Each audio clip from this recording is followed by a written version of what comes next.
A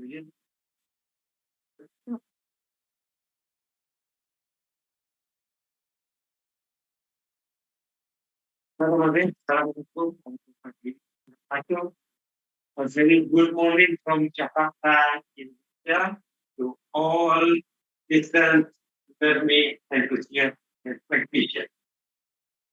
First of all, to our colleagues, to our Muslim colleagues, we'd like to thank Ramadan Kareem Fauzy all, and then welcome again to our webinar, which today theme is strategies and policies in open, flexible distance learning institution in the future. My name is Rahman, the Secretary General of the AAOU.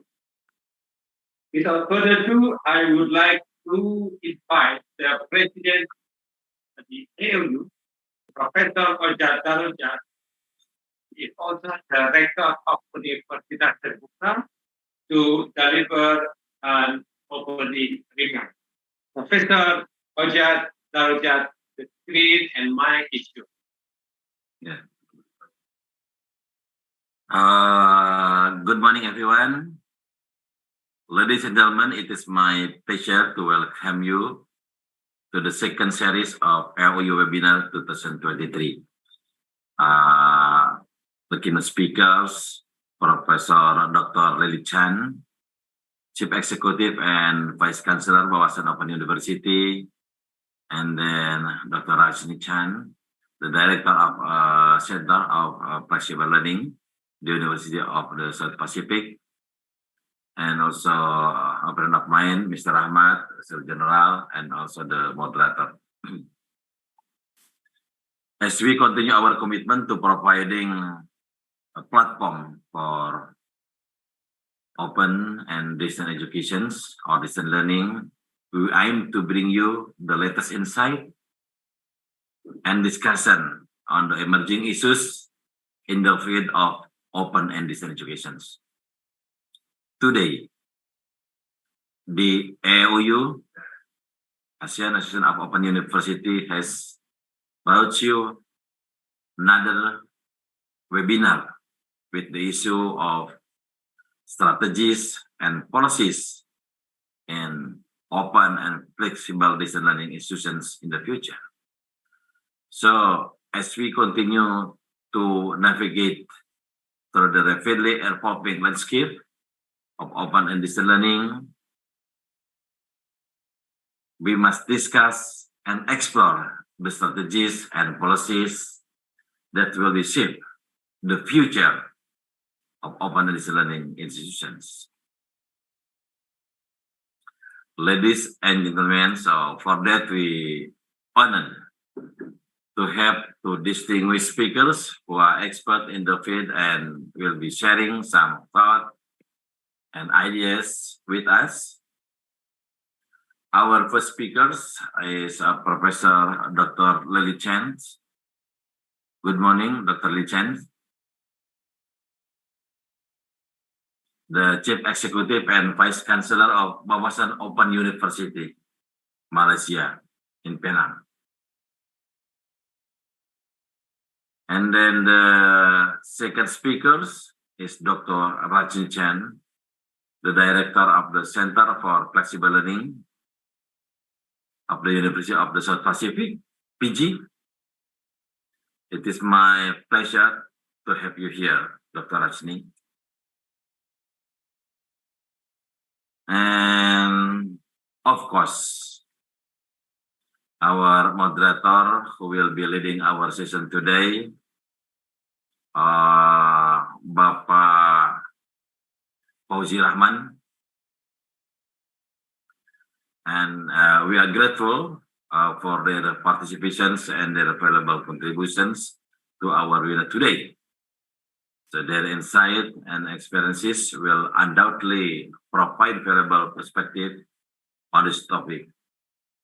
So we hope every program we initiate will always give the audience a broader understanding and knowledge of the recent issues in open and distance learning. So let us all be prepared to listen and learn from our esteemed speaker today. Thank you for joining us, and let's have a great webinar. Assalamualaikum warahmatullahi wabarakatuh. Thank you very much, Mr. President. Now, I would like to introduce our host, our moderator, for the admin is from Prof. for those who attend the I Institute webinar. Now, I would like to introduce Dr. Fauzy Rahman Kosasih, lecturer at the Faculty of Education and Teacher Training of Universitas Terbuka. Fauzy, the screen and the mic. Thank you. Thank you, Mr. Secretary General, Dr. Ahmad Budiman. Good morning, good afternoon, and good evening, ladies and gentlemen. My name is Fauzy Rahman, and I'm pleased to be your moderator for today's webinar. And before we begin, let me read the regulation for today's webinar. So, ladies and gentlemen, before sending your question later on, please write down your details as follows. Name, followed by institution or country, and then intended speaker. And then your questions will be firstly read by me once it is displayed on the screen, and the speaker may answer afterwards. And here are several requisites of getting the certificate. First, filling out the registration form in advance.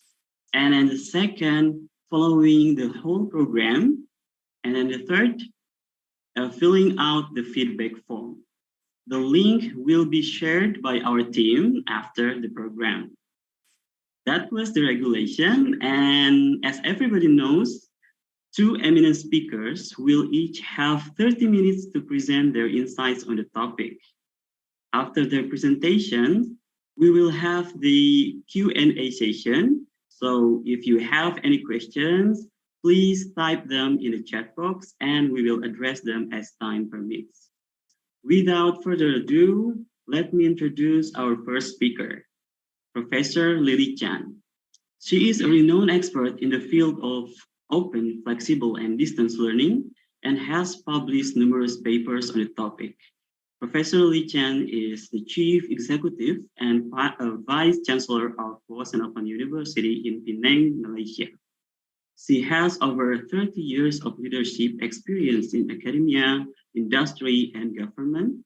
Prior to her role at Wawasan Open University, she was the CEO of National University of Singapore Enterprise, where she transformed the division into one of the most esteemed higher education entrepreneurial ecosystems. She is dedicated to providing lifelong learning opportunities to Malaysians through distance learning, particularly for those seeking out to equip themselves with skills to keep pace with the rapidly changing work environment. She recently established the School of Digital Technology at Wawasan Open University, which offers skill-centric degree programs in digital business and software engineering. Her innovative approach to education earned her the Silver Public Administration Medal at the Singapore National Day Awards in 2018. Now, please welcome Professor Rajni Chand and 30 minutes for your presentation. Thank you. Please. Thank you very much. Let me share my slides and thank you, Universitas Terbuka. Thank you, AAOU Secretariat for organizing this. I think this has been a very interesting series. So let me try to share my screen and let me start what I would like to present. Can you see my phone? Can you see my screen? Yes, it is visible now. So I will.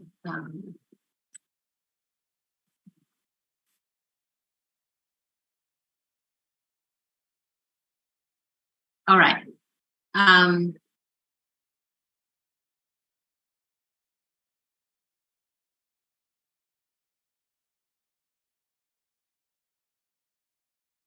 So my topic today, and I'm sharing it with Dr. Rajni also, I will be talking about strategies and policies in OFDL.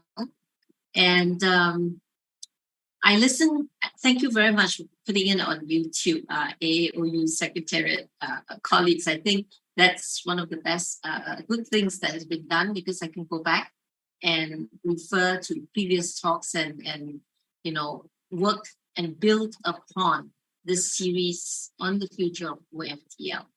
So I think Prof. Tian Belawati talked about the philosophical foundation of the future of OFDL.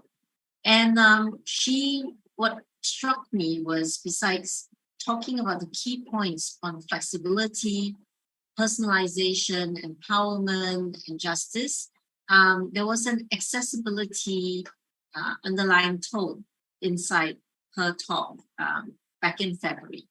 But what struck me was really, and it never was really in my head, that in Asia, 7 out of 10 mega universities are open universities. AAOU members services more than 10 million students. And in Southeast Asia alone, the 8 open universities services over 1 million students. So if you think about it, the influence of universities of this nature is huge, tremendous, extensive. So how can we make use of what we have to spread and make education accessible to everyone? What is most important today for modern OFDL? It does require bandwidth, internet, data access. So the accessibility to connectivity is important. And the quality to the access becomes an issue. And I think it struck me when Prof. Belawati mentioned that, you know, in Indonesia, probably less than 70%, slightly less than 70%, if I remember the percentage, have access to connectivity. And therefore, you know, education and how we run it as OFDL institutions, we need to take into consideration this other group of students. And therefore, any one of our strategies, for those of us who are running universities of this nature, our strategies and our policies, we do need to take all these factors into consideration. And that's how I'm going to develop my discussion and my talk in the next few minutes. What I'd like also to say is that, honestly, distance online learning is here to stay. Whether we're learning a new skill and doing a short time or a short-term course, sharpening your skill sets, and again, you don't need a degree, you may take a few short courses, upgrading, or getting a professional certificate, or getting an accredited degree. I think there's no running away. We as an association, we as management of such institutions, we should appreciate and understand distance learning is here to stay. What happened during the pandemic, remote teaching, it's not open, not flexible, nor is it distance learning. And I think while many universities are now trying to catch up and suddenly realize that students would want at least a few of their courses online or distance to be learned from a distance, conventional universities are starting to think about this. And what do we as OFDL institutions, what can we do? And I think this is something that I would like to come back to at the end of my presentation. So to me, in Malaysia and in Wawasan University, or WOU as we now acroname it, the flexibility is really one of our strongest advantage of distance learning. The study anywhere, anytime, learn while earning is really, really important. And for us as a university. along with that, the quality of what we provide, because it is so flexible, really, we need to think about it.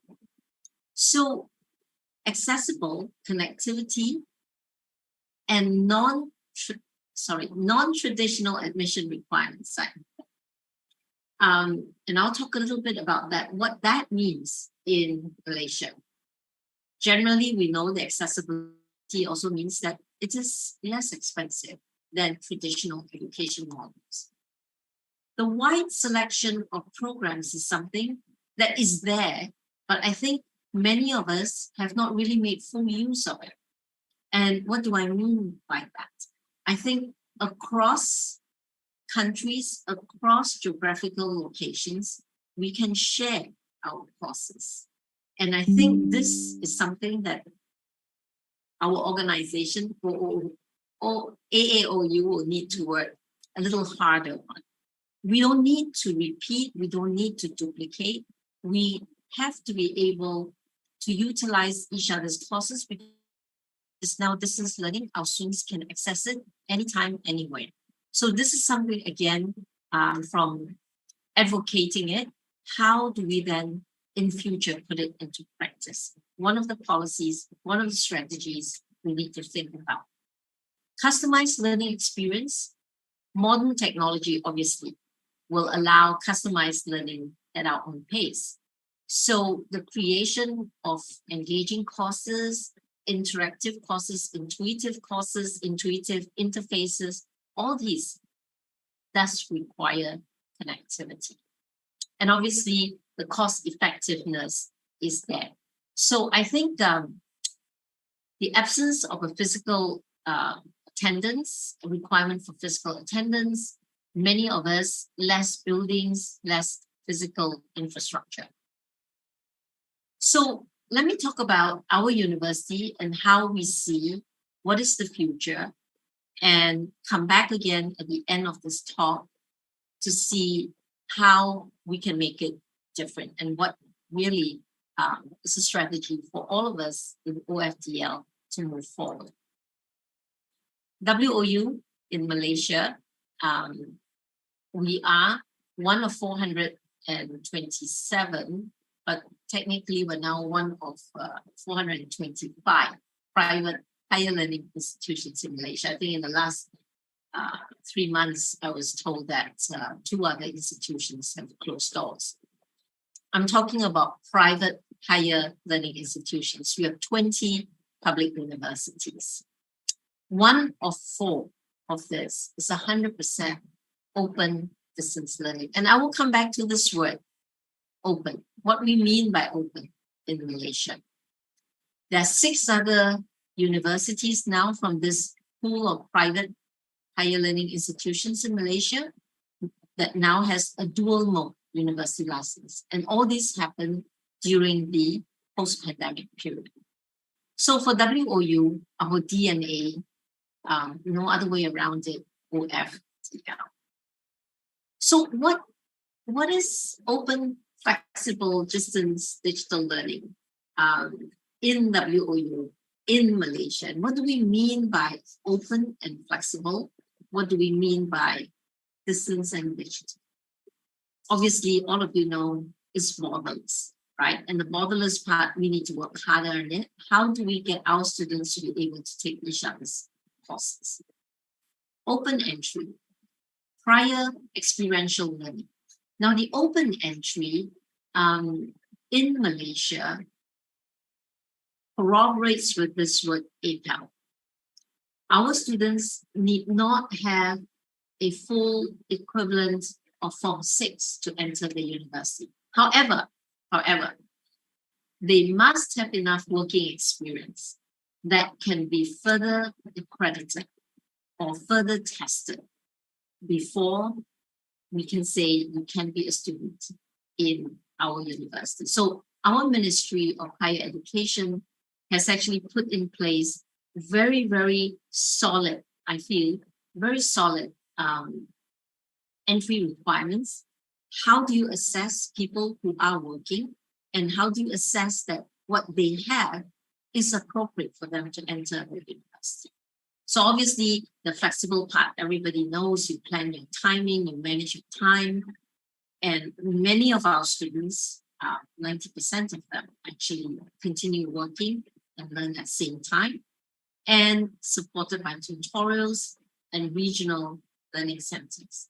Although I have to say that post-COVID, and I'm sure many of you are already experiencing this, our students now prefer synchronous tutorials, not physical, synchronous via Microsoft Teams. And that's how we've been running some of these. And this further actually helps the university in managing costs, because we don't need so many physical spaces for our students.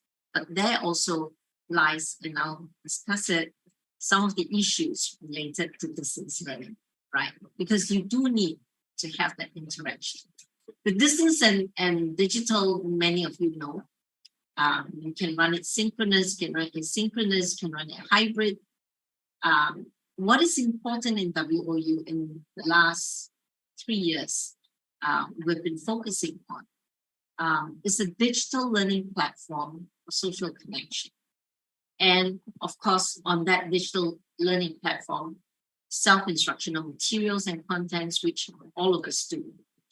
We have moved to more assignments than tests, and more digital forms of assessments, and even now exploring e-proctoring for final exams.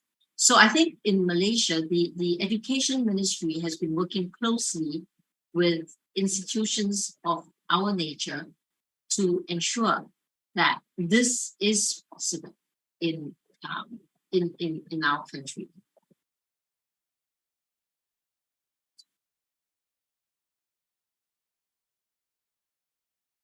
Oops, numbers jammed. Let me talk a little bit about the 3 mega trends in the post-pandemic world. And when we talk about post-pandemic world and trends that are now coming, how can we as OFDL institutions ensure that our students, when they finish, it's not just getting a degree. When they finish, they have the ability to implant themselves into the workforce better than before they got a degree with us. And in the design of our curriculum and the design of our course content, we really need to take into consideration the digitization that is happening, not just in Malaysia or Indonesia or in Southeast Asia, but around the world. We need to think about the connectivity, and there is no question the connectivity is not just with our students. The connectivity has to take place in our own institution. Because we're ODL, we are different. Sometimes faculty members do not even communicate or talk. And one of the key things that's happening now in our community is the connectivity, the discussions, the experimentation of how distance learning, online learning, digital platforms, how can it also impact our faculty and our staff besides just our students?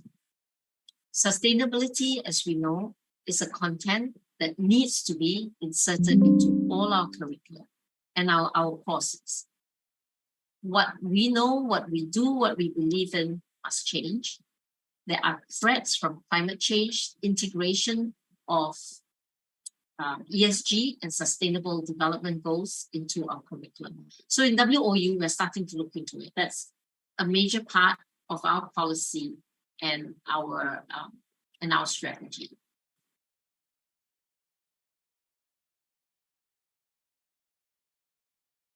The biggest business trends are also there.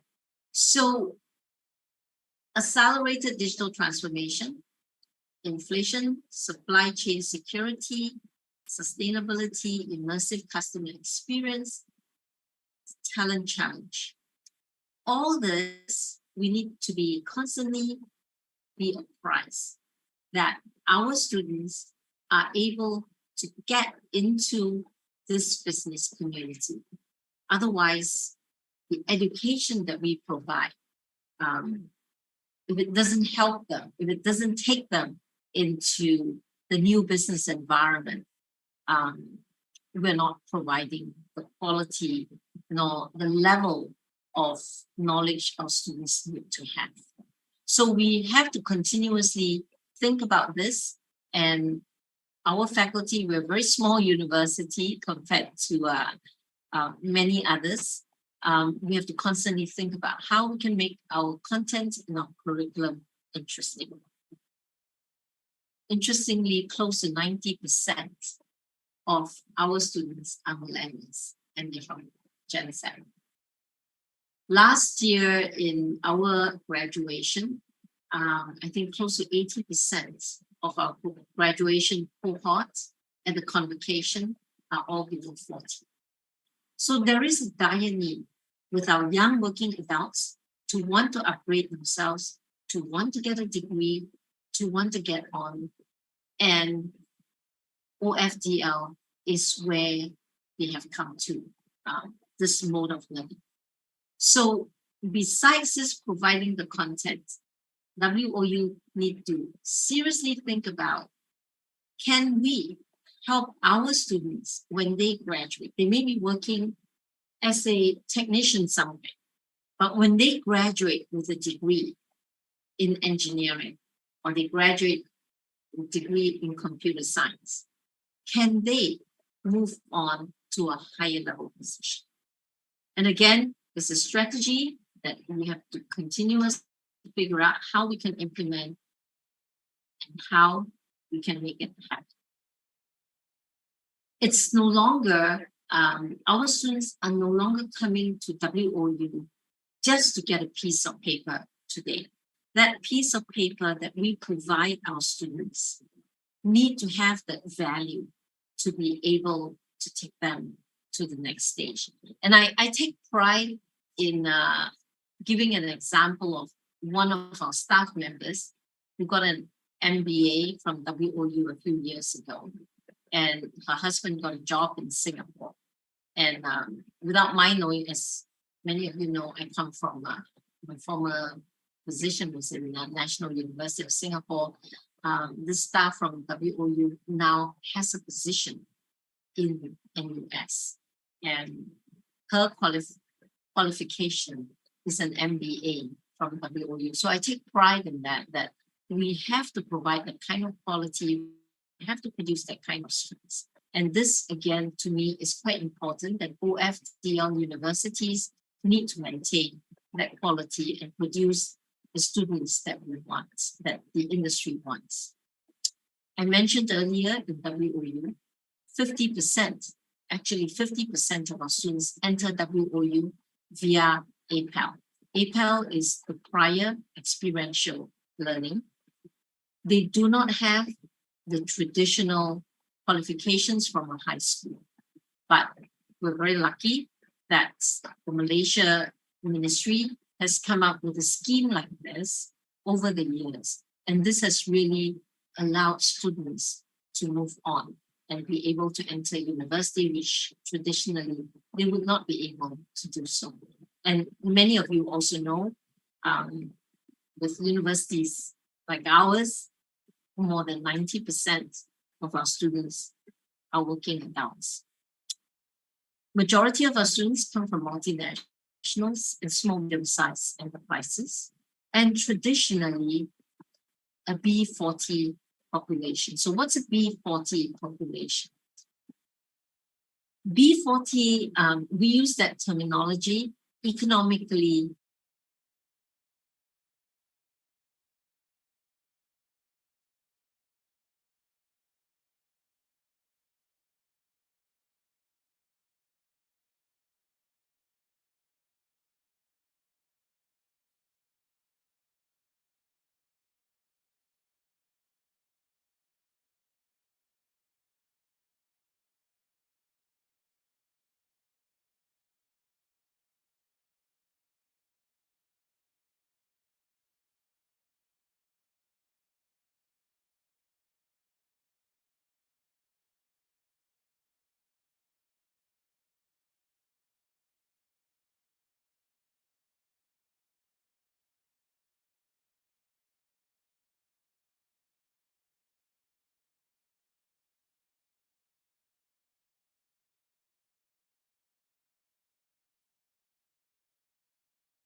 our Recording in curriculum, progress. all this must incorporate and imbibe all these trends and be mindful that our students come from millennials, Gen Z, which means the attention span to reading any content we give them is very, very short. It means that our content platform, and in Malaysia, we're very fortunate because there is very high level of penetration of connectivity. Our content needs to be interesting, needs to be immersive, it needs to catch our students' attention, and it needs to be updated all the time. Because as you know, with this generation, the major device they use are the mobile phones, and they get everything on their mobile phones. And during the pandemic, we were also very surprised that a large percentage of students will study from their mobile phones. And as you could see, just using Penang as an example in Malaysia, there's an urgent need for skilled technical talent. In WOU, in our strategy, very importantly, we have started to look into a very robust technology and enabled platform for learning digitally. The learning management system, of course, is from a vendor, but we have a team at WOU at our Center for ODL Experiences that has further enhanced developing this platform, and we call it the FlexLearn platform. We have to refresh and update relevant content. Now, in today's environment, the selection of content can come from anywhere. As long as you follow the program pathway, as long as you follow the curriculum that is needed. The contents change. Every 2 years, the content change. So faculty members will also need to be able to keep abreast of the latest changes. So we have to continuously refresh and update relevant contents. We can do it in-house. Our strategy is to do it in-house. Our strategy is to use third-party contents. Besides our technology program, we are also introducing TVET for OFDL. Now, this is going to be a first if we can make it happen. We have started the process. We're working with our Ministry of Higher Education because, as you all know, TVET vocational training requires a lot of hands-on. Now, the key thing is our students come from these companies, are already working. How do we then utilize what they are doing and the projects they are doing at work, the day-to-day work that they do? How does that and how can that be incorporated into a curriculum that meets the standards of a higher education degree? Very interesting topic, and our strategy moving into this direction will also open up a very large pipeline. And I'm more than happy. I think our faculty members, in the next several months, will be more than happy to work with colleagues from across Southeast Asia and ASEAN to further discuss how we can share such programs and such courses across. And obviously, as an OFDL institution, we have to continue, we have to allow, and we have to encourage work-study models.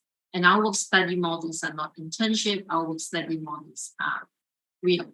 They are there working 100% of the time. I talked about our LMS model, and we use a learning management platform. It's called D2L. Because we've added in a lot of our own features, we built FlexLearn on top of D2L.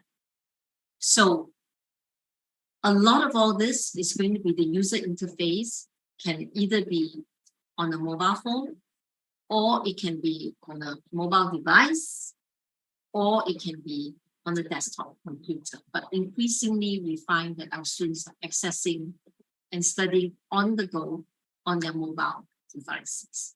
So we have to make sure we have the analytics, we can track the analytics, the usage trends, we can track user experience, we make sure that the content creation is constantly updated, and we have a lot of features on it that we are now developing. Our students can learn self-directed for micro-learning, systems integration. I mean, this needs to be integrated as if there are administrators in here, you know that all universities, we have a CRM, we have an SIS, student information system.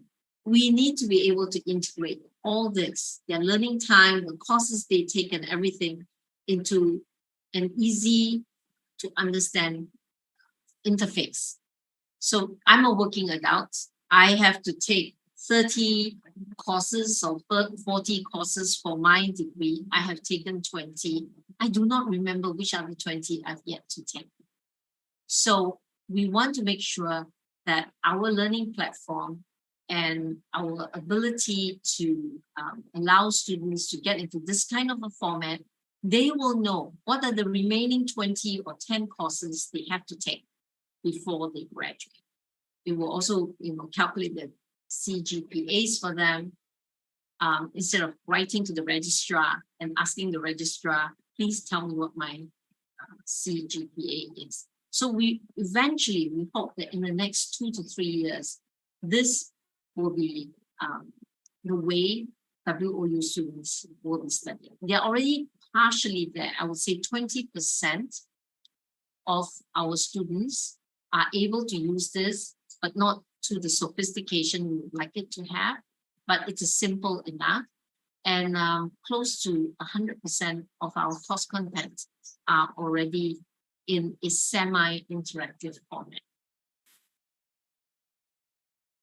We hope that with a platform like that, our students, very, very importantly, can have their immersive digital experiences. The design for learning, we're happy to share later once we've gotten it done. And it is easily scalable. I think these are quite important components for us. So at the end of the day, we want a learning system that can continuously engage, focus on effective learning processes and meaningful learning experiences. At the same time, because we're trying to accommodate and provide the skills, the technical technology skill sets to the community in Malaysia, we have started a WOU Academy. So this academy provides non-accredited courses and content, and they can either be stackable. In the beginning, you learn, you study, you take them as micro-credentials. We have a whole program and we've got a whole algorithm being sorted out, working with our ministry in Malaysia. You can take bite-sized content and micro-credentials that eventually can allow you to stack into a degree. Or you may not want a degree. So you can take the non-stackable academic courses based on topics, for instance. We also provide short professional courses, and at the same time, we are also looking into soft skill courses. These would be communications, these would be more management type, more interactive, people type of soft skill courses. Writing, for instance, communication, for instance. Professional courses can include bridging courses for professional certifications. For instance, if you do a Bachelor of Accounting, Bachelor of Business in Accounting with WOU, how do we bridge you eventually to get a professional certification like an ACCA, for instance?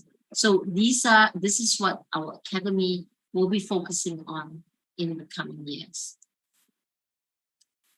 Another big thing, which is quite close to my heart. Here we are, every one of us are talking about upskilling our students. We don't talk about upskilling teachers. We don't talk about upskilling teachers in primary schools or grade schools. We don't talk about upskilling teachers in secondary schools, high schools. In 5 years from now, every kid would be using the mobile devices. I'm pretty sure in countries like Singapore, Malaysia, Korea, around Southeast Asia, even in Indonesia. If we do not upskill and provide programs that, for instance, that I can run in our academy in feedback. Sorry. Oops. Slice it out.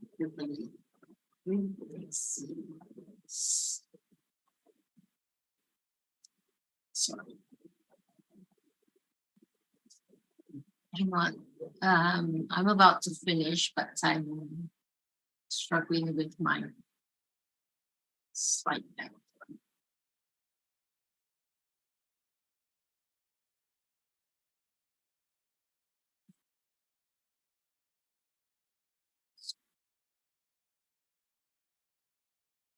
So we need to, all of us need to seriously think about upskilling our teachers. How do we do that? It doesn't need to be a degree, it can be a short process. So I'm happy to talk about topics like that with colleagues across. WOU has actually reorganized ourselves. The core of what we do is adult and continual education using an OFDL delivery methodology. We have to work with our community. We're a very small university and of 200 staff members. Over 7,000 graduates have come out from WOU. We are relatively young as a university, 16 years old. But we're located in a very strategic area, and that's the community of a high-tech community and a cultural community, because Georgetown is on a UNESCO World Heritage list. So how do we incorporate this university into the community with the cultural background behind it? So that's our strategy moving forward. But the core of what we do is to really provide quality education for our students. So as you can see, we are Penang. Do come visit. We are UNESCO World Heritage Sites. The cultural aspect, we use our beautiful campus. There was a donation from the Yap family as a community and cultural event location. So we host events for the community. So let me summarize very quickly where I feel we can go in OFDL in the future. As an organization, and I'm very passionate that AAOU as an organization affecting more than 10 million students. As a policy, we must advocate for a lot of things to achieve the potential of ODFL. It is here to stay. It has a huge role to play to provide education opportunities for all. We need to advocate with our governments that connectivity is necessary to educate our people. And for me, one of my biggest things on ODFL is that distance learning need not be distant engagement. The use of devices and interfaces that are interactive will allow us to engage with our students. So it need not be distant engagement. Provide sharing via experiences, via OERs, via exchanges of staff and student mobilities amongst all institutions, OFDL and otherwise. But most importantly, OFDL institutions and in management, we need to ensure there is a quality framework. And with this quality framework that all of us have in our own countries, can we impart this to colleagues in less advantaged locations? And I'm happy to note that AAOU does have a program on this, and many colleagues are involved in ensuring that we can use this quality framework to help colleagues in less advantaged locations how to set up a quality framework and an accredited framework for OFDL education. But I think I'd like to summarize, and I'm quite passionate about this. We need not, and it's not equated to a lower level quality of education. I think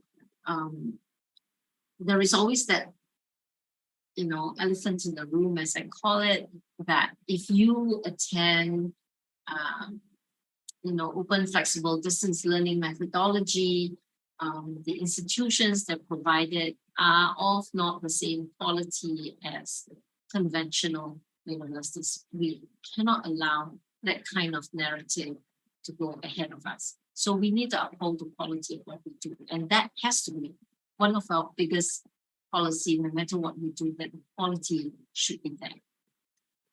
I also feel strongly that OFDL institutions provide quality education that need not be ranked, right? And I hope you all appreciate that, because we know what we can offer and our students appreciate. So that's all I have to say. Thank you very much. Happy to get questions later. Yeah, thank you very much, Prof. Lily Chand, for an insightful and informative presentation. And we do believe that we learned a lot from your presentation about the strategies and policies in OFDL. And please give her a big applause. Thank you. Thank you very much. Ladies and gentlemen, if you have questions for Prof. Lily Chand, please type them in the chat box. We will have the Q&A session after the second speaker finishes her presentation. And before we move on to our second speaker, let me remind everyone of the regulations for this webinar. So ladies and gentlemen, before sending your questions, please write down your details as follows: name, followed by institution or country, and intended speaker. And your questions will be firstly read by me once it is displayed on the screen, and the speaker may answer afterwards. And here are several requisites of getting the certificate. The first one is filling out the registration form in advance. And then the second one is following the poll program and filling out the feedback form. And the link will be shared by our team after the program. So let's go back to the event. Now, I would like to introduce our second speaker, Dr. Rajni Chand. She is a highly accomplished academic and director of the Center for Flexible Learning at the University of the South Pacific. She also serves as the director of the Pacific Center for Flexible and Open Learning for Development, a regional center for the Commonwealth of Learning, and the Quality Network, focal points on quality for the Oceania region for the International Councils for Open and Distance Education, or ICDE. Dr. Rajni Chand is an expert in open, flexible, and distance learning, as well as applied linguistics. She has won several awards for her work, including the recipient of Women and Leadership in Open and Distance Learning Training Program in 2020. And the Australian Leadership Award Fellowship Program on Women's Access to Justice in Family Law in the Pacific in 2014. Dr. Rajni Chand has also authored numerous publications and presented at several international conferences. Now, please welcome Dr. Rajni Chand, and 30 minutes for your presentation, please.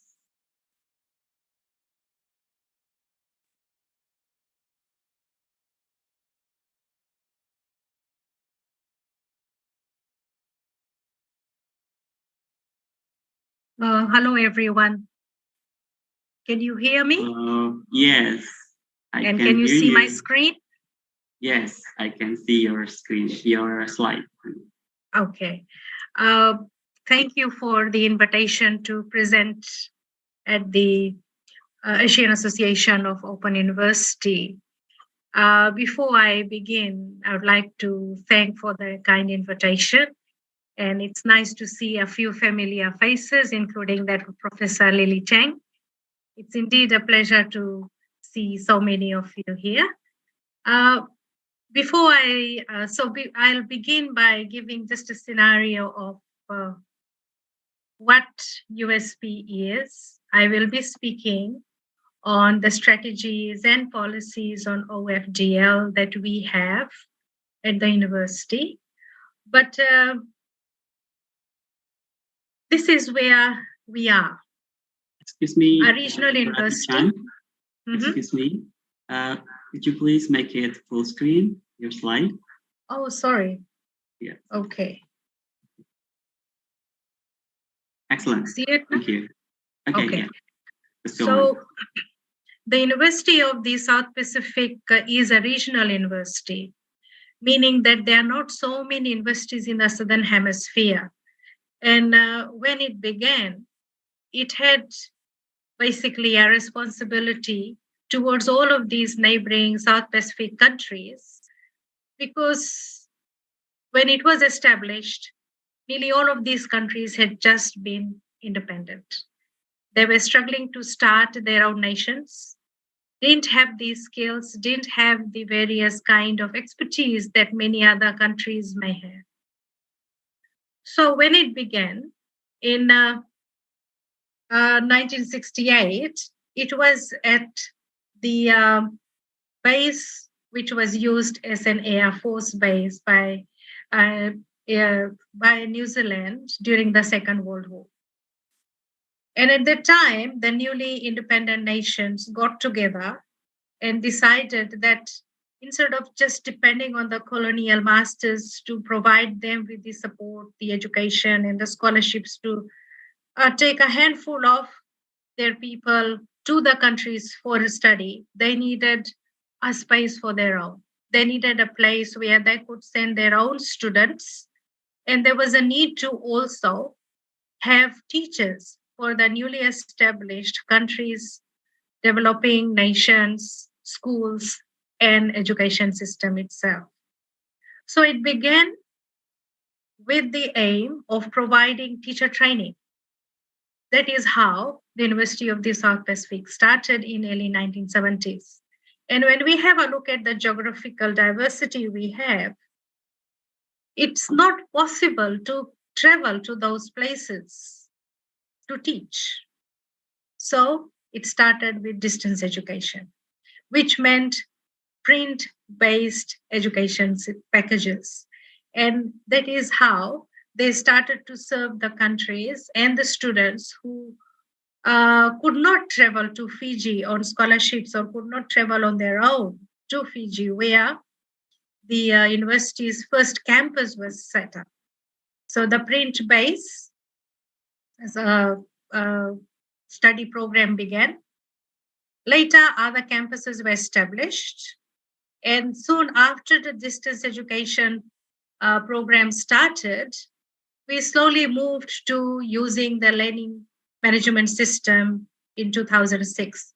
But in between 1968 to 2006, there were quite a lot of development even in the distance education system itself that the university was using. We had the paper-based, print-based, we had satellite tutorials, then we moved to WebCT, we had Blackboard.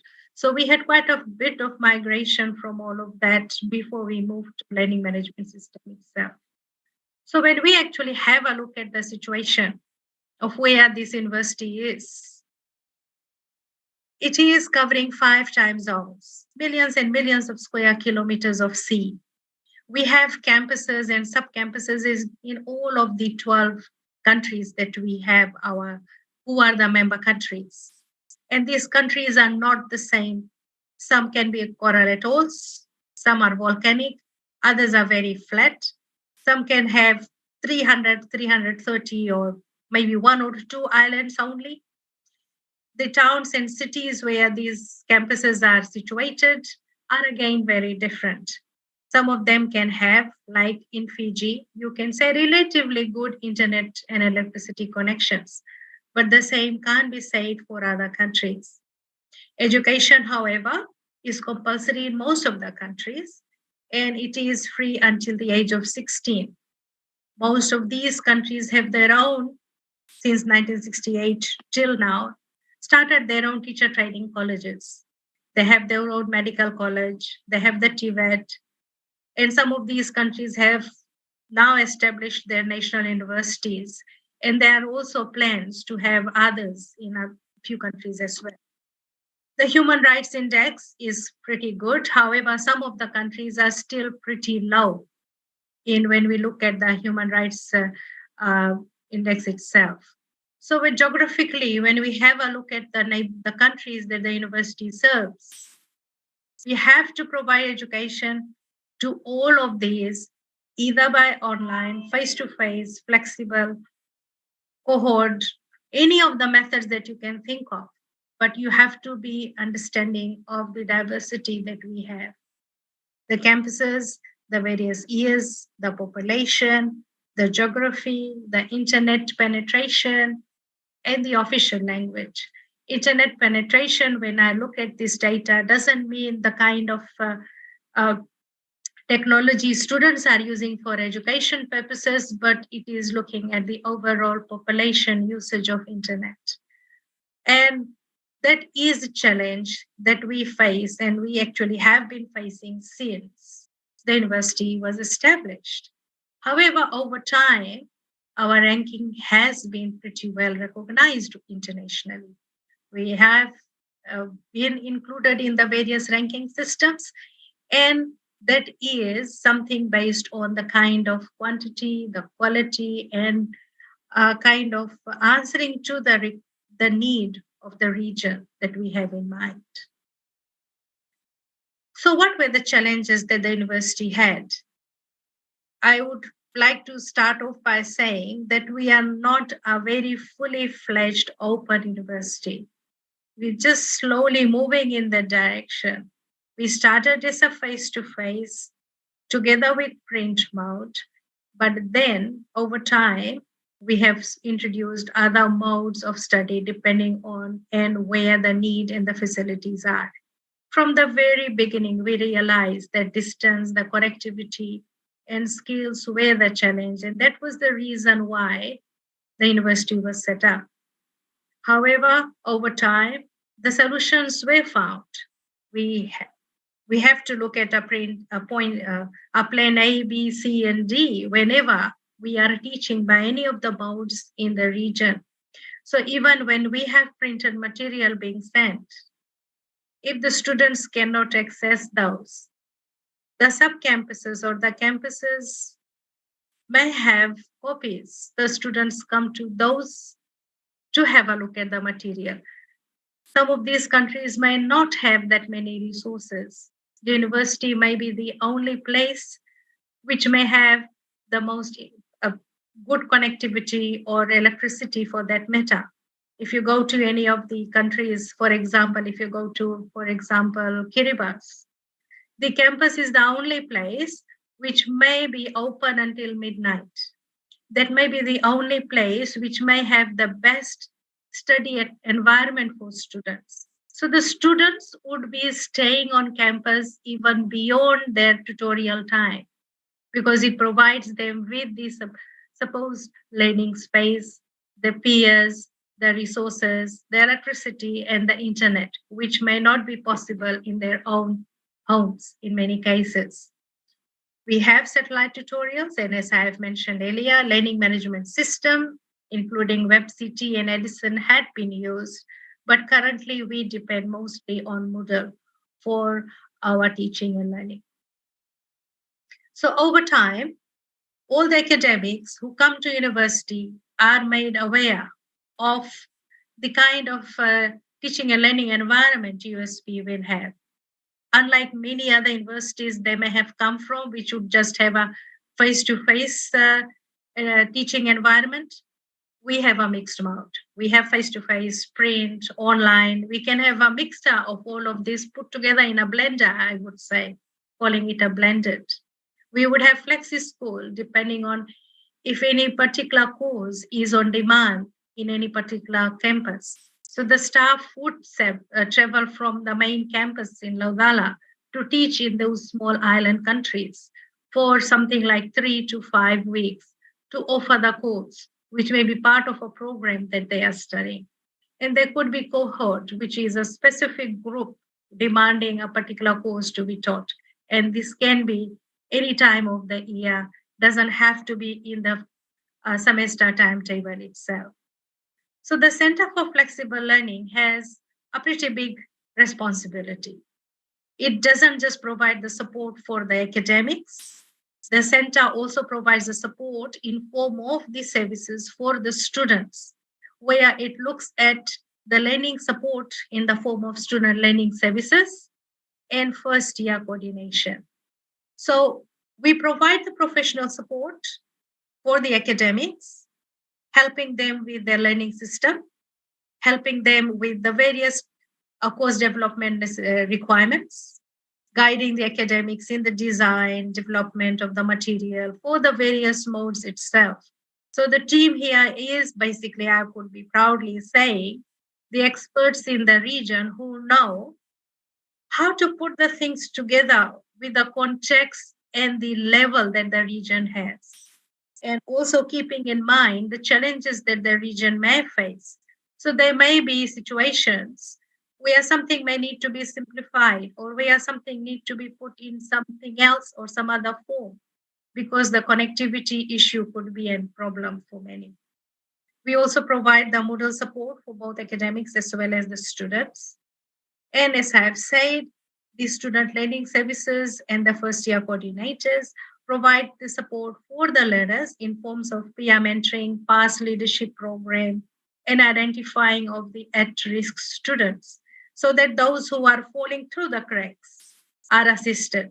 And this is for any of the modes that any student may be studying from. An example of some of the things that the CFL programs and resources and activities that we do to provide the assistance for the staff who come, as well as for the students are some. These are some of those that over time and currently we offer. Of course, the basic Moodle is the first, but apart from that, we are also participating in webinar series and seminars like this, as well as in so many other forms of support and activities which can actually provide the expertise for the academics to get a better understanding about how to teach at a multimodal university like USP. Over time, the university also realized that apart from just providing the basic demands that the region has, the strategic plan of the university has to be in such a way that it addresses the various needs of the region itself. And as we could say, Generation 4 itself or Industrial Revolution 4 itself, we have to ensure that we provide the technical enhancement which is necessary. So it is an ICT related activity, which is the focus in the recent strategic plan, which is to create a student-centered, quality-focused higher education culture.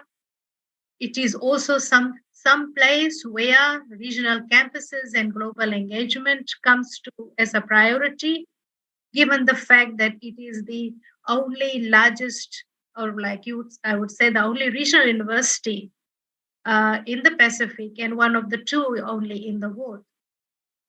So we have to provide the kind of environment for research, innovation, and community outreach services which is necessary to ensure that we are providing the support and the space for learners from any of the environment, any of the spaces from the region.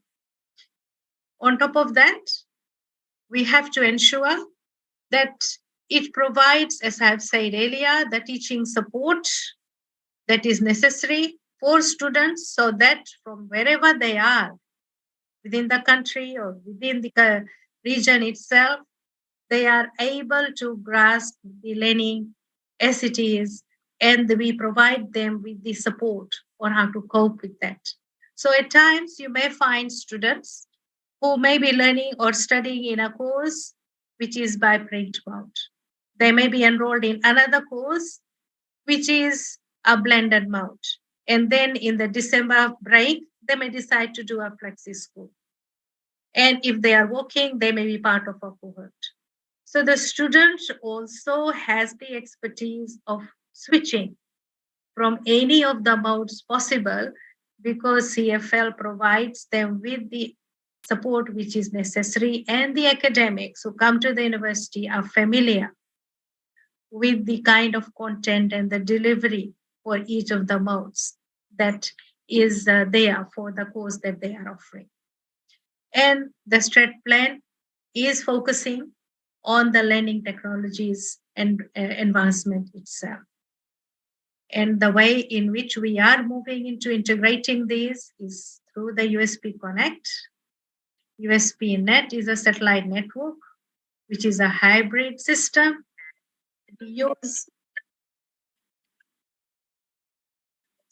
Excuse me, sorry.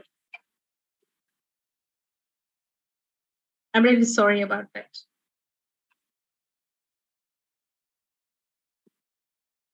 So USB Connect, worldwide network, and RNet are some of the ways through which we are actually trying to provide the connectivity necessary to teach the students in the region itself for the various modes that they are studying by. So the way forward to ensure that we are supporting or providing the necessary expertise for the various groups that we have in the region itself. Very early, the university realized that there was a need to serve the educational needs, and that is when Institute of Education was set up at USP. It is an institute which looks at what are the educational needs of the region, what are the teacher training programs and the institution's demand. And recently, we were at the regional teacher training ministers of education and the various stakeholders meeting in Auckland, where again a kind of a resolution was passed on how we should ensure that the teacher training in the region is actually meeting the needs because of the massive migration which is happening from the region and the gap that is created. And how do we make sure that the teacher training programs, the TVET teacher training programs as well, that are provided by the various institutions are meeting the demand of the region itself. So Institute of Education is one of those which assists in providing the kind of in-depth information on what is necessary and what could be done to provide the support for the region itself. We then have PACFOLD, the Commonwealth of Learning Center, which provides the support in forms of projects, as well as identifying what are the various needs and providing the open resources that can be actually distributed or used for our online programs itself. USP Global, which is also under CFL, was established at the time when it was realized that there is beyond the region itself where we can actually provide the type of reach. And these included programs like Pacific Studies, climate change, oceanography. And there are so many others that we are actually looking at now, where people from outside the region can enroll for programs which are not registered or which are not listed in the university program. And that can be also done from the university itself. So we were at a situation when we had all the various modes, we had everything in place, and then we had COVID. When we had the first wave or the first wave of COVID in 2020, the region wasn't that badly affected. We had just a brief lockdown in Fiji and a few other places. But when we had the 2021 lockdown, we realized the challenges we were facing. So where were we? We already had a system in place because all academics who came to teach here knew that there were other options to teach regardless, besides face-to-face. They had the expertise of switching from the content from one mode to the other already. We already had all courses, whether it was a certificate or part of a cohort program or a TVET, any of that, or a postgrad course itself, it had a learning management system. It had a Moodle page. We had the student support system in place, and we had the communication like the satellite studios itself. So being isolated, being locked under a lockdown didn't really affect the university because we already had systems in place. We had teachers who knew what to do. We had students who knew how to cope with the change in the learning, the mode through which they were studying.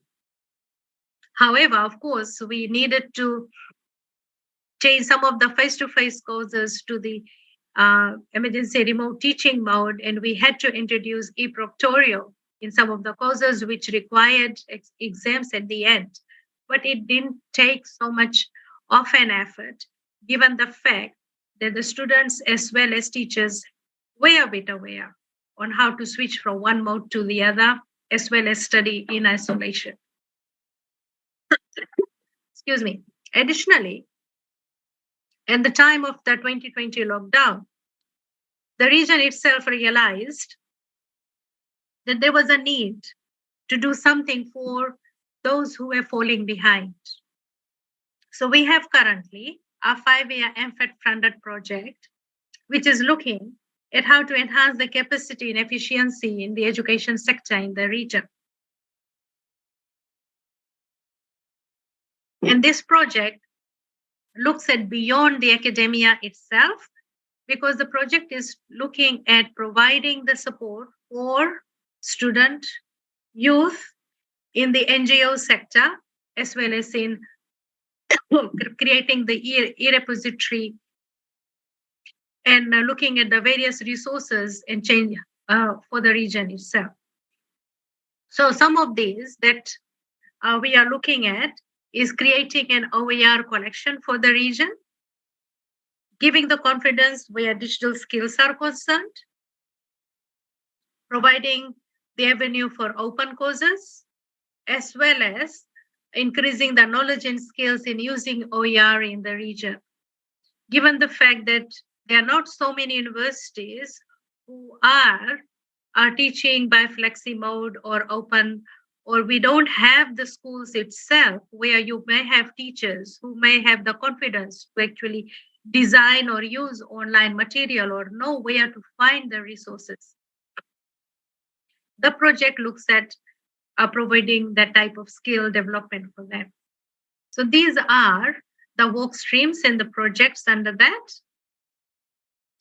Immediate response to COVID-19, supporting the youth, building resilience in Pacific education system, and research and midterm and external review. Those are the various work streams that we have under the M.Pd project.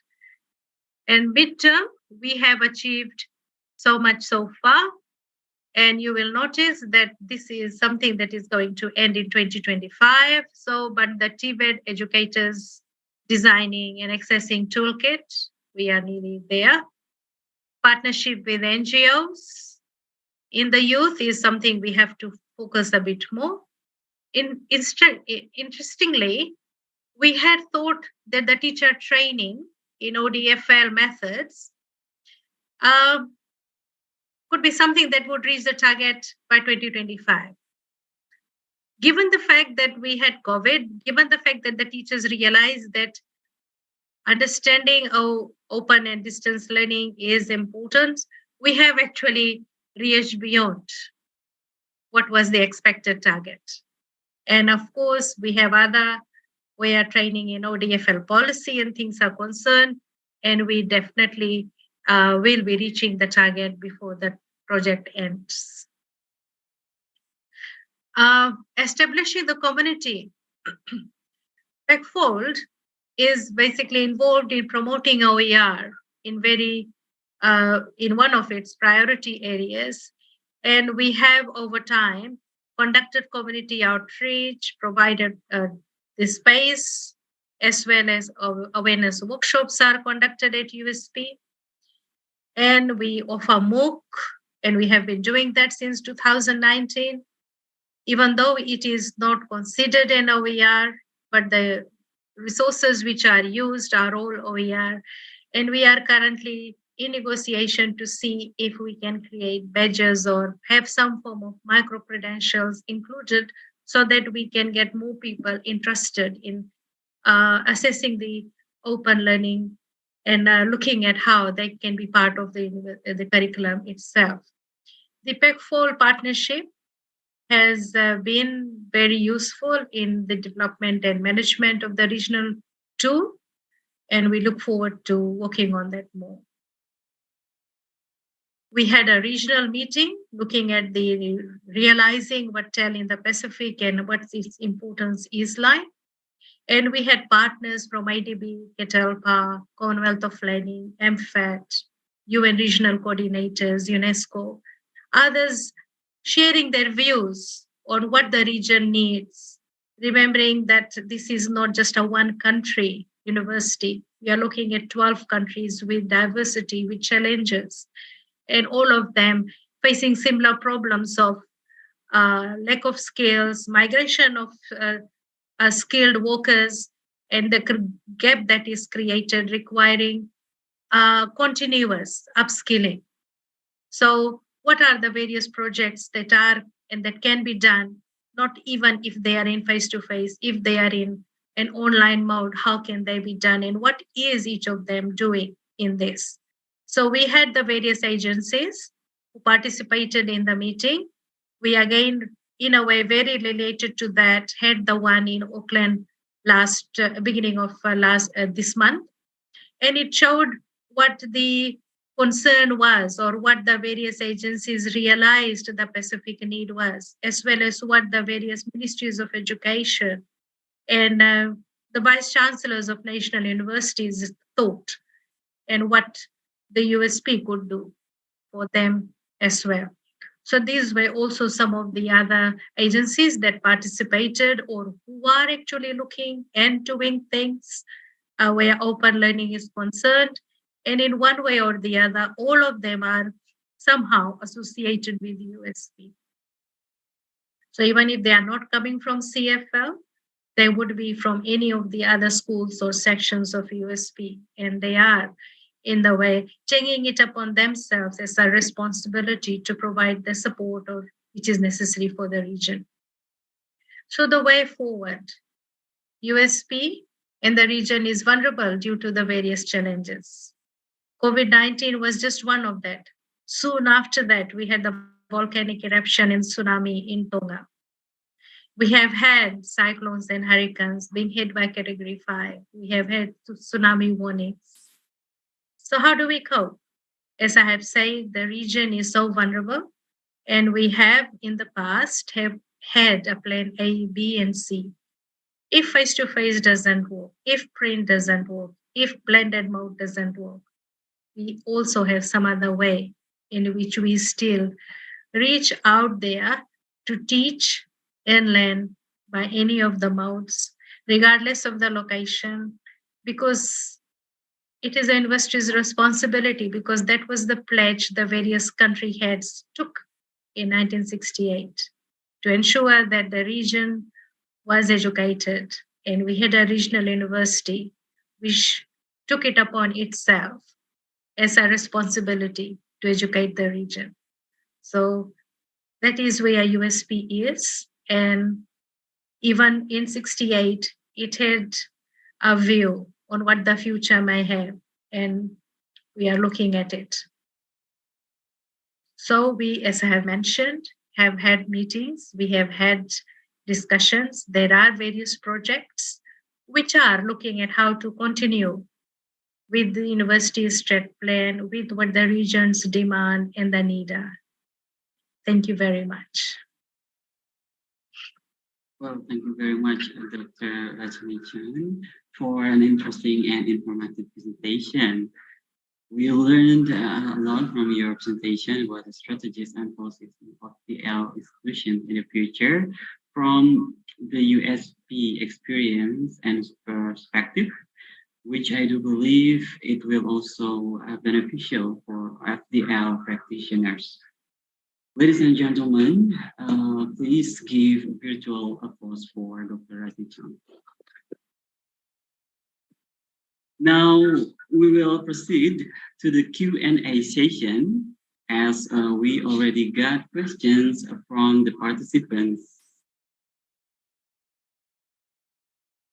The first question is for Professor Rajni Chand from Pak Mehmet Jasmat, Universitas Terbuka, Indonesia.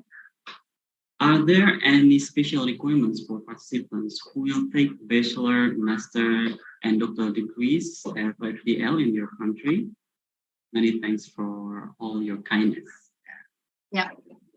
In Malaysia, actually, there is a quite an extensive guideline for open admission. So we sort of categorize the levels. T3 certificate, T4 level is diploma, T5 advanced diploma, T6 is bachelor's degree, right? Bachelor's degree, graduate diploma, graduate certificate. T7 is master's, and T8 is doctorate. So if you're coming in without the requisite typical qualifying certification, we call that regular entry, you will have to do a number of things. There is a very specific guideline. So for instance, if you're coming in for a bachelor's degree, you will have to do an aptitude test. You will have to submit a portfolio that is evaluated by a committee within the university by the academics, as well as with the registry office. So there is a very tight guideline. The portfolio could be on the work you have done and how it's relevant to the degree that you want to take. For instance, you want to do a Bachelor of Business in Accounting, then you've been working as a accounting clerk or an accounting administrator or whatever in your current company. So you supply that portfolio of what you've done and how you've done it. And there's an aptitude test that you have to take that the university will administer.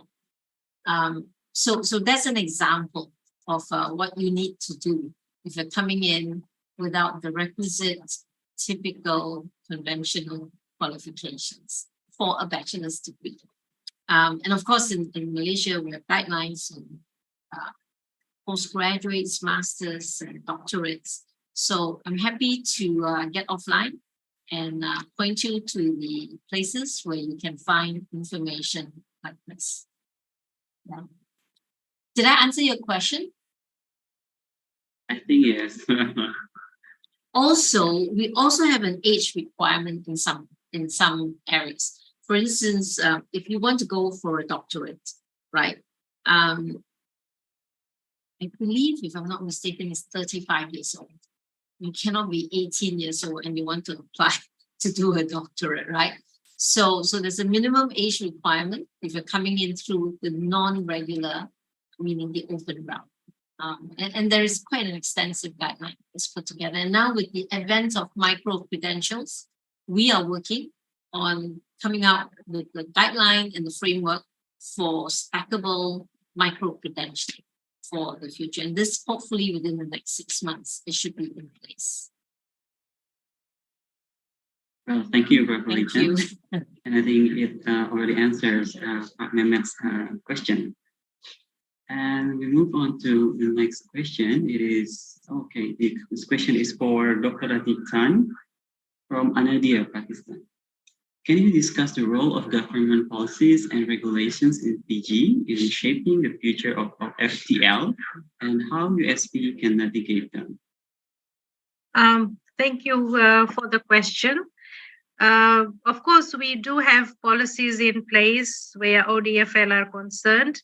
And what we have is, because we have 12 countries, we have to actually go through the Higher Education Commission for all of these countries, or those countries which require us to actually have a look at whether we meet the requirements or not. So Fiji is one of those, but we also have to send any changes in the course, the mode, the programs to the Education Commission in other countries as well. And in most cases, we have had no issues. We are because we have been practicing for such a long time. It's not difficult to understand what the requirements would be. So if there are any requests, if they want any more additional information, we provide them. But we have to abide by the policies that they may have. But it's not just one. Fiji is one of those. We have 12 countries.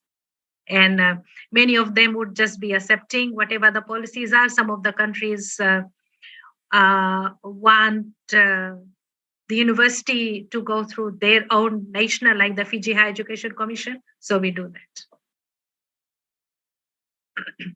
Thank you for the answer. We still have, well, this question is for Professor Rajni Chand. This is from our Mr. Secretary General, I think, yeah. Dr. Rahman Budiman from Universitas Terbuka. Many companies now does not require future employees to have educational qualifications, but competencies. How do you see the future of OFDL institutions offering degree programs?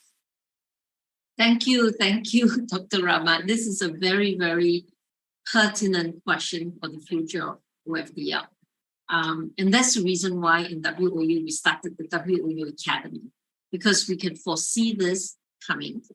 And while I think, to be fair, while we say they do not need a degree qualification, you do know that a lot of, especially in the computing area, in the technology area, they will give assessment tests to the candidates when they come interview for the job. And the assessment tests are based on the competency, the skill set. So if you're going into a coding or programming job, they'll be given projects where they have to solve the problem there and then, or talk through how they're going to solve it then. So that's where the competency skills come in. So by having a WOU Academy, we can cater to a different group of students who are looking at unstackable micro-credentialing. So let's say, just trying to think of an example. Let's say you want a degree in digital marketing. Not degree, I'm sorry. You want competency in digital marketing. So WOU can actually stack together 2 or 3 such courses that is currently already in our curriculum. We can unbundle it, and you may take a course in website design, you may take a course in marketing, you may take a course in SEO and how do you digitally market using Facebook, TikTok, whatever social media there is. So you can bundle these 3 together and give them a certification. So we're working towards that. We either give it to them or we work with an external vendor.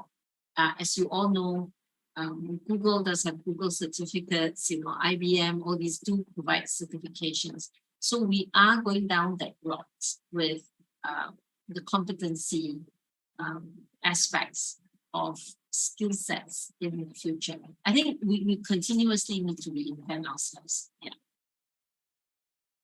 Thank you. Does that answer, Dr. Rahman, my answer? Yes, he says yes. It's a good question. His answer, his question. Something we all need to think about. Yeah. Yes. Yeah, we still have another question. And this question is for both speakers. From Bu Raisita from Universitas Terbuka. The first question is, what platforms did you use for online learning in your university? Do you still use Moodle? And the second one, what do you think about the use of AI in doing tasks in open and distance learning? Dr. Rajni, do you want to go first or you want me to go first? You go ahead. I can then. Okay. We used to use Moodle when WOU was first founded. And as time went on, we realized that for us, at least in Penang, the Moodle needed 2 groups of people. One was we need an external vendor that was helping us with the Moodle. And at the same time, internally, we have a team of programmers, engineers who continuously work on the Moodle platform. But to be honest, over time, these people come and go. Source codes disappear. Why you do certain add-ons and all that, also the rationale disappear. So the future thinking of learning management systems, you need to think ahead. 5 years from now, 10 years from now, how would you see students learning? And therefore you look for a system, or you have a team of people to develop that kind of system with you. So we ended up with D2L. Obviously in Malaysia, there's Canvas, there's Open Learning, there's D2L, there's Blackboard, but we chose D2L because it suits our purpose, right? So we do that. Do I see the use of AI? Of course, for sure. But that also requires a certain level of sophistication with our students. I don't think all our students can do it at this point in time. We need to slowly introduce it into the classes.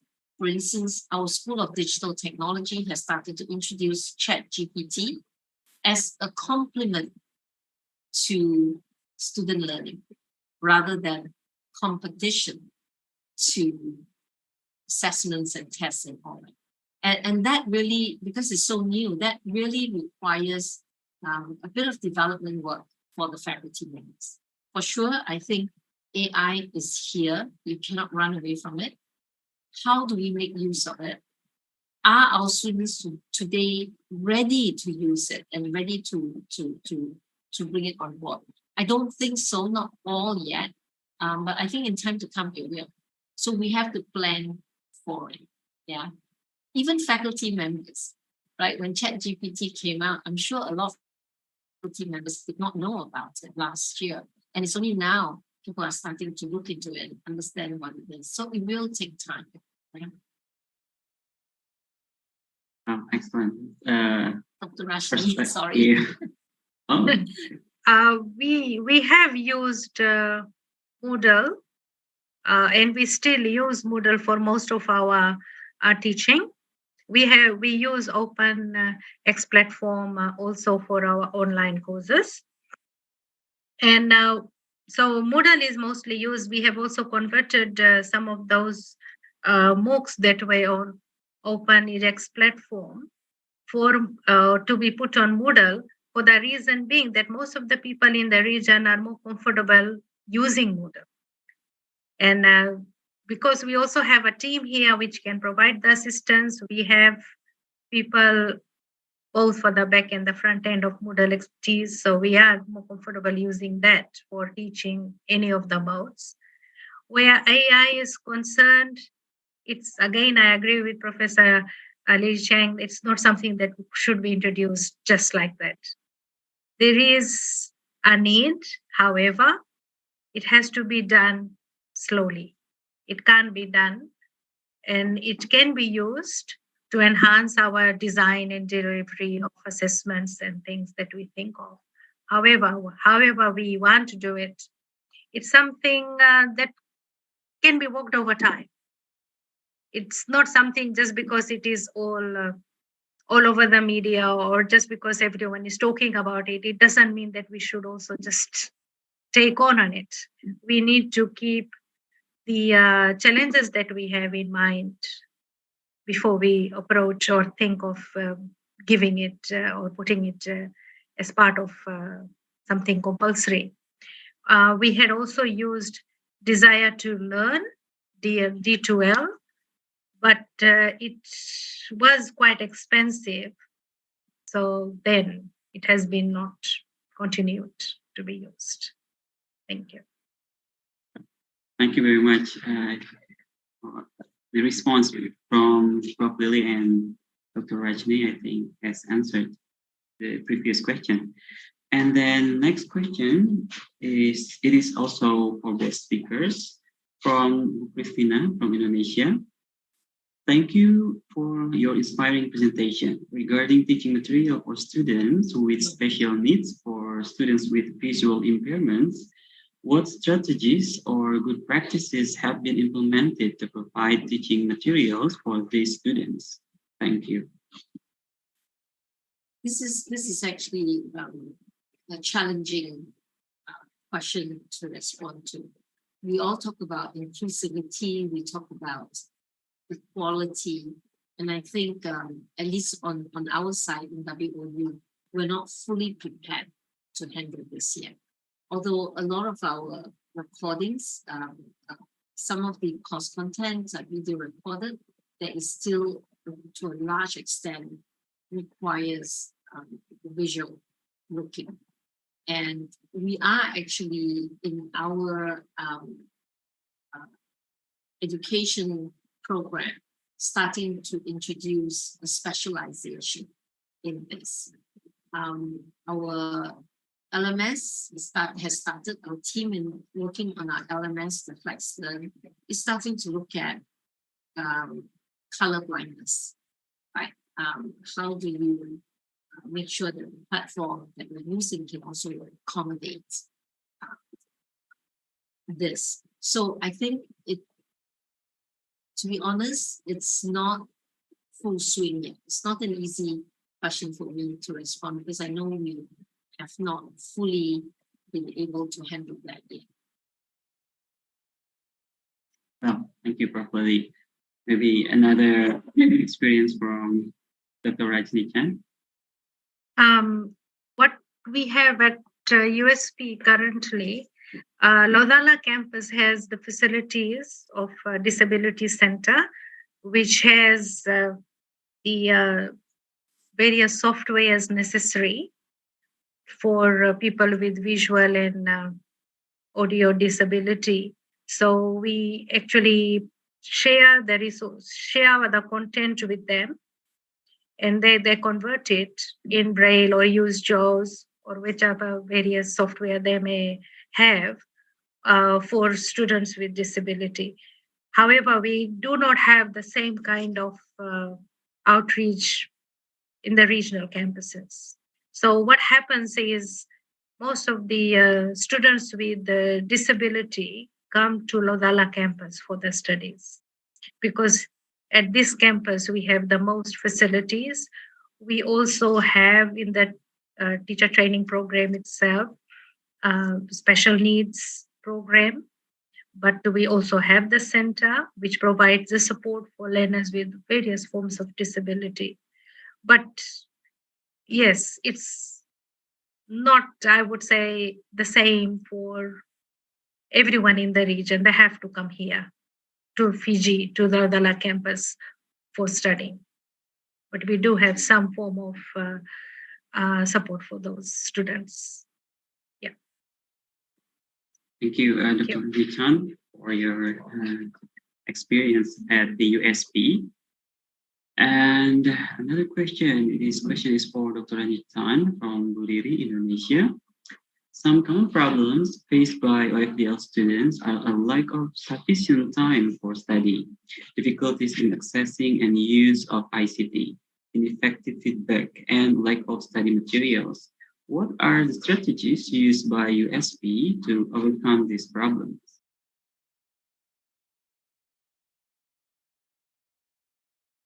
I'm sorry, I think you're still muted. Yeah. Some of the things that I have said we do is the student learning support we have at the various campuses. So we have what we call a drop-in space. And if students face difficulty in understanding or basically understanding the content or any of the sections of the courses that they are enrolled in, the student learning staff are there to assist them.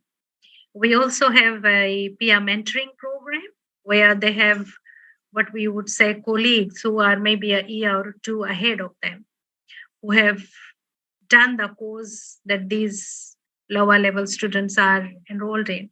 So they provide the mentoring which is required.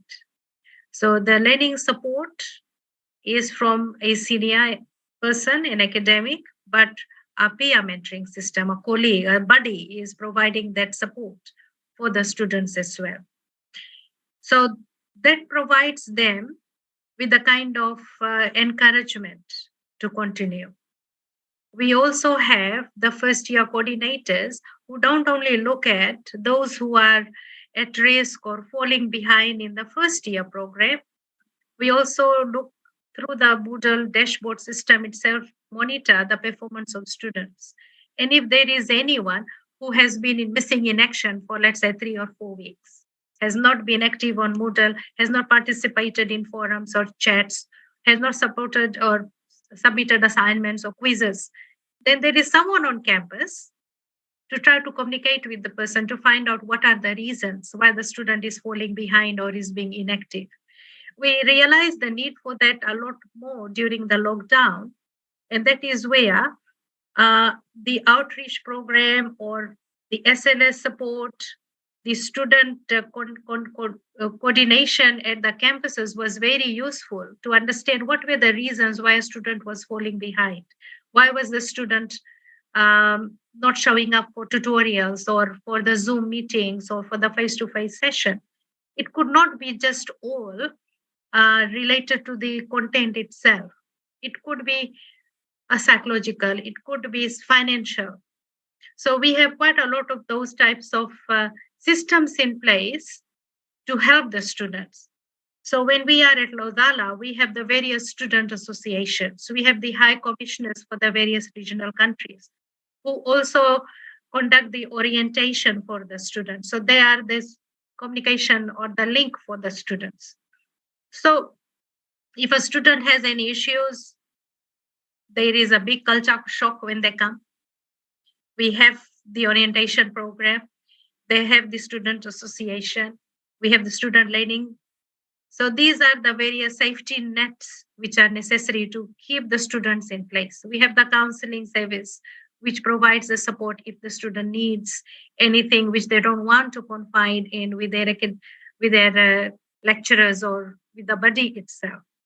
And there are, of course, issues where the connectivity is, as I have said, it has always been and it will remain, given the geographical landscape that the region has. And even the most developed of them can be faced with a natural disaster. So we need to just have a plan B, C, and D. And what we did was we share material on the cloud.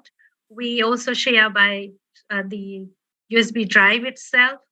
There are people who may have resources in the campus itself who provide them for the students.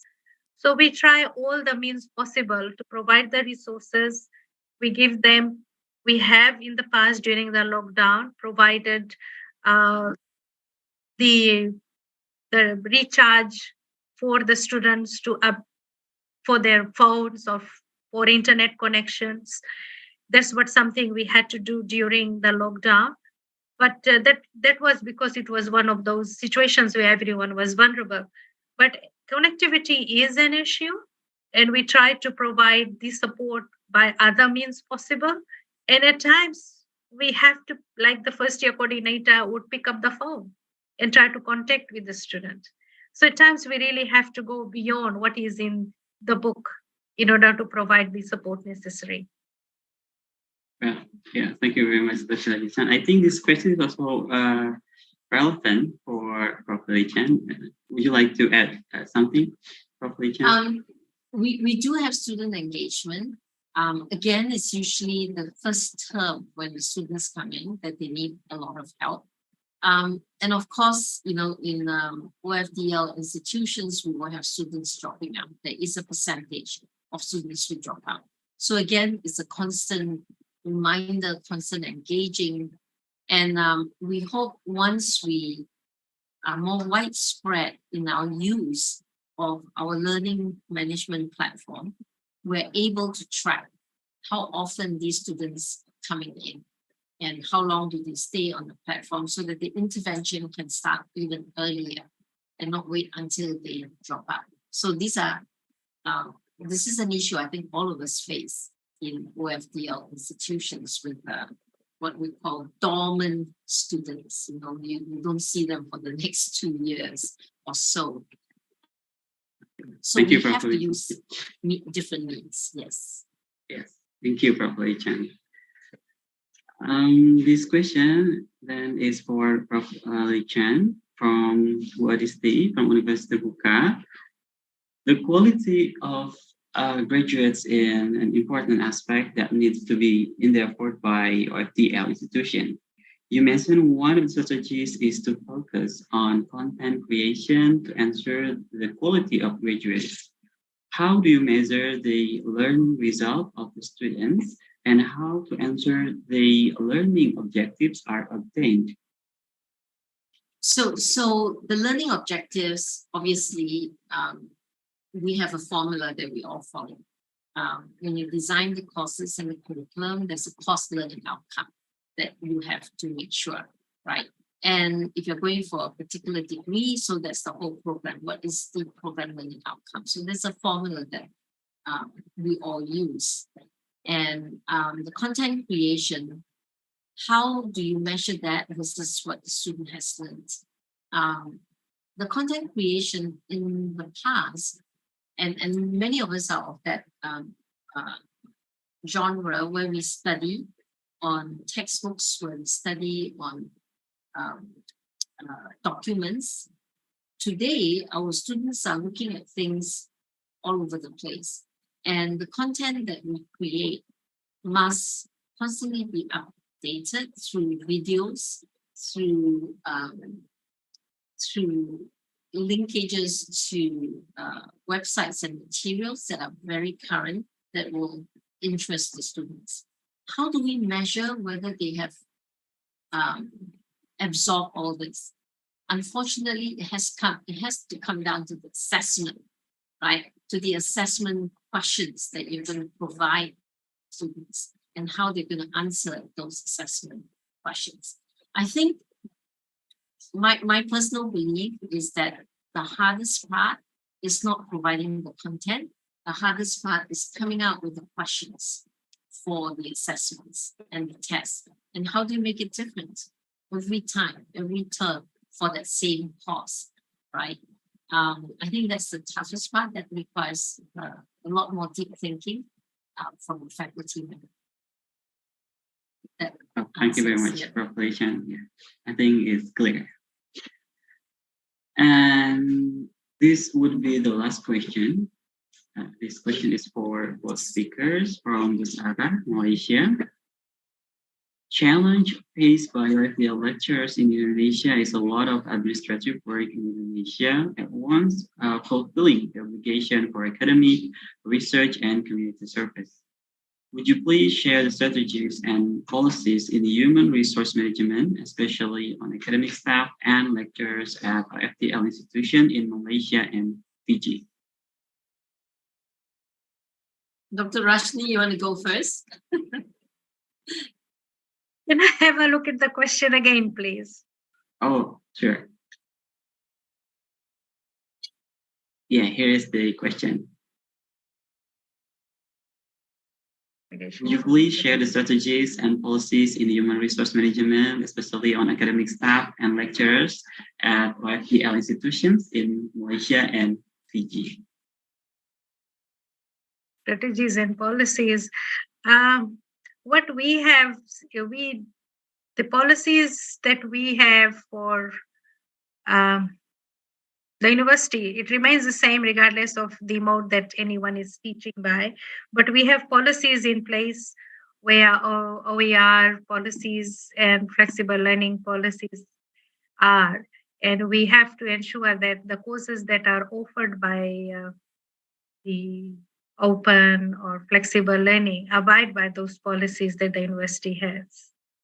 And where other things are concerned, I would say where HR issues are concerned, when we have expatriates coming to teach at the university, they have to get a work permit. And as an academic, during staff review, we have to show what type of research, teaching, and community practices or community outreach we are doing during our contract. Those are some of the standard things that academics are expected to do, to teach, to research, and have an community activity as well. Not the same proportion, but depending on what type of teaching load a academic has. But policies wise, we have policies for flexible, open learning, and we have to abide by that. That's what we have to do, regardless of whichever course anyone is teaching. Thank you. Thank you. Yeah. Dr. Rajni Chand. I hear this also from our own faculty members. Too much admin work. Okay.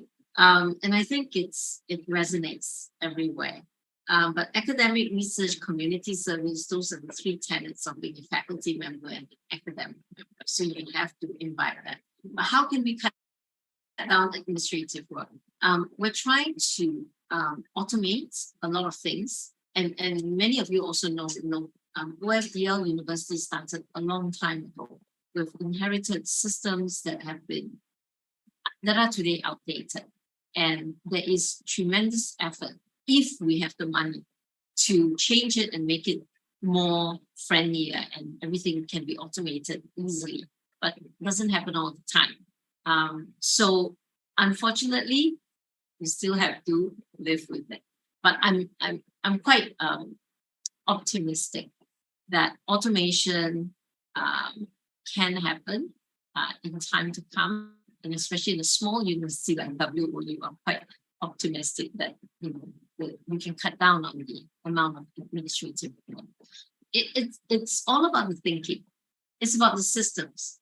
How do you foresee a system of the future, and how would all the traditional administrative work can be automated or can disappear in a new environment? I think we need to have that kind of thinking. Then you can put together a system where you cut out all the admin work in the future.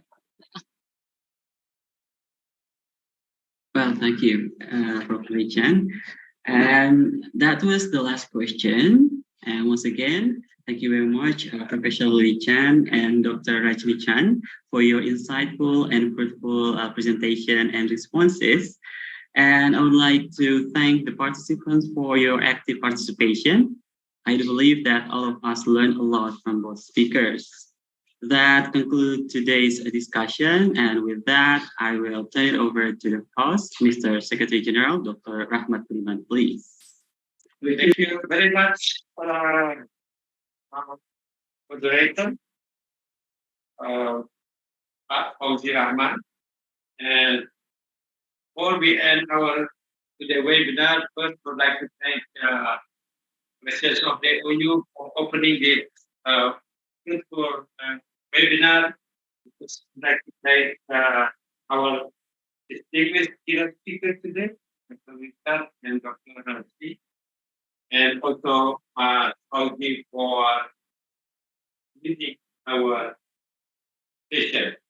And also to the participants who sent the question, I thank you also very much for submitting your questions. And if you need further information, please don't hesitate to contact us, and then we will try to forward your questions to our keynote speakers. And then now I would like to present the certificate for the keynote speaker. This first is for Professor Dr. Lucia. Please accept our certificate appreciation. And then the second one is for Dr. Rajni Chand. And the last one is for our moderator, Fauzy Rahman. Once again, Professor Rajni Chand, Thank you. Fauzy Rahman, on behalf of the AAOU, I would like to express our gratitude, thankful for your kindness, for sharing knowledge, and also your skills. And we hope, of course, one day we can have another discussion. And then before we leave this meeting, I would like to invite all participants to turn on the camera for testing. Okay. one. First slide. 1, 2, 3. Next. 1, 2, 3. Next. 1, 2, 3. The last one. 1, 2, 3. Okay. Once again, thank you very much, dear. Thank you.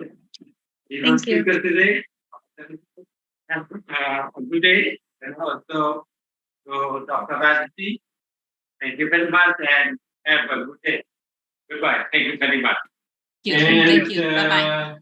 To all participants, I'd like to remind you that the AAOU is